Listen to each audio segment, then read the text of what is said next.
A day in my life as a closing shift waiter here in Pandawan Seafood Restaurant. Malapit na pala tayo dito mag last order at may ilang tables na lang tayo. Nag-bill out na ang isang table. After ko mabigay yung bill at nagpa-takeout na din sila ng tirang pagkain nila. Inuna ko pala ditong kunin yung chicken at babalikan ko pa yung iba nilang iti-takeout. So ayan, ang kagandahan nga pala dito is hindi na namin pinapasok sa kitchen para mag-takeout. Dito na lang sa dining para nakikita rin ng customers. Ayan, after natin ma-plastic yung mga pagkain nila, so syempre meron din tayo dyan paper bag na pang takeout. So dyan natin yan ilalagay para mas formal tingnan. At syempre pinakamahalaga dyan guys, after kumain ng customer, syempre lilinisan natin yung pinagkainin at ililigpit natin yung mga plato, baso at yung mga pitcher. Pakaligpit ng mga pinagkainan, syempre ilalagay natin dito sa kitchen at ibibigay dito sa mga dishwasher.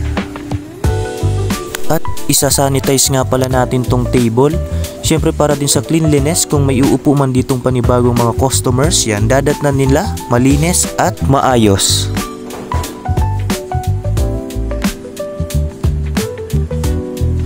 At maglalas order na nga pala tayo dito. May nakahabol pa tayong last customer. Tinatake ko na nga pala yung orders nila para maipasok na natin sa kitchen at mailuto na ng mga kusinero natin. At luto na nga pala yung foods nila ma'am at sir. So i-deliver na nga pala natin to sa table nila. I-prepare lang natin dito. So ang order nga pala nila ay itong pansit gisado at grilled liempo.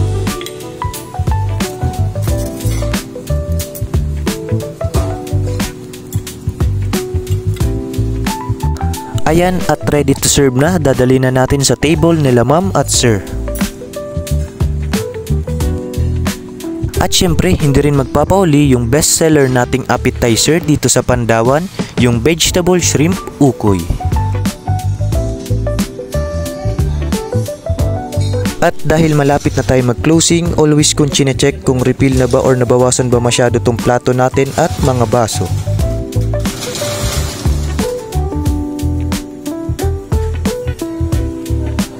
At una ko nga palang re-refillan dito ay yung mga plato.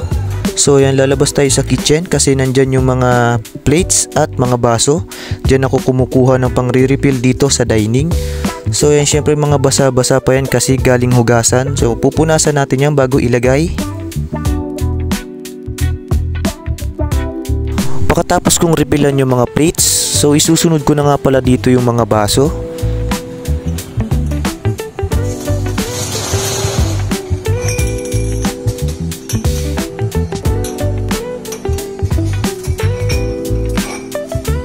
Pinakahuli kong na-refillan yung mga utensils.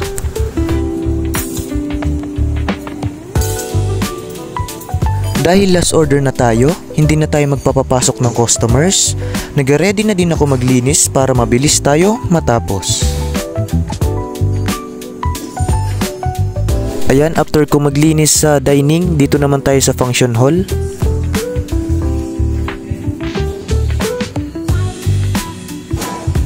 Inuna ko palang itaas dito yung mga upuan sa alfresco kasi may last table pa tayo sa loob.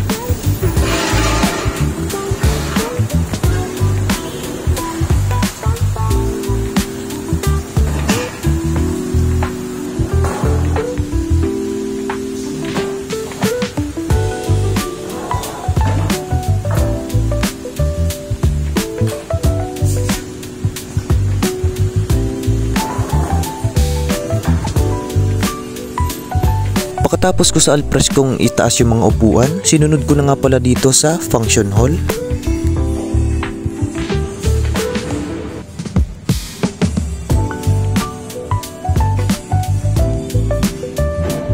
Tapos na nating walisan, imamap naman natin tong function hall para dagdag na din sa cleanliness sa dining.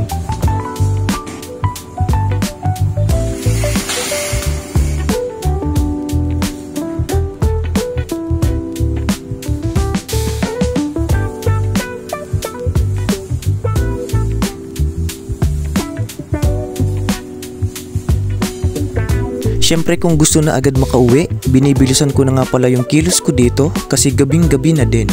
Ito nga pala yung pinakalas kong tinaas, yung mga upuan dito sa dining. Matatapos na din pala kami dito. Shoutout nga pala dyan sa kapartner kong waiter na si Marcos. Siya na pala yung nagmamap at ako naman yung nagtataas ng mga upuan. Yun lang guys, dito na matatapos ang aking vlog. Don't forget to like and subscribe to my YouTube channel.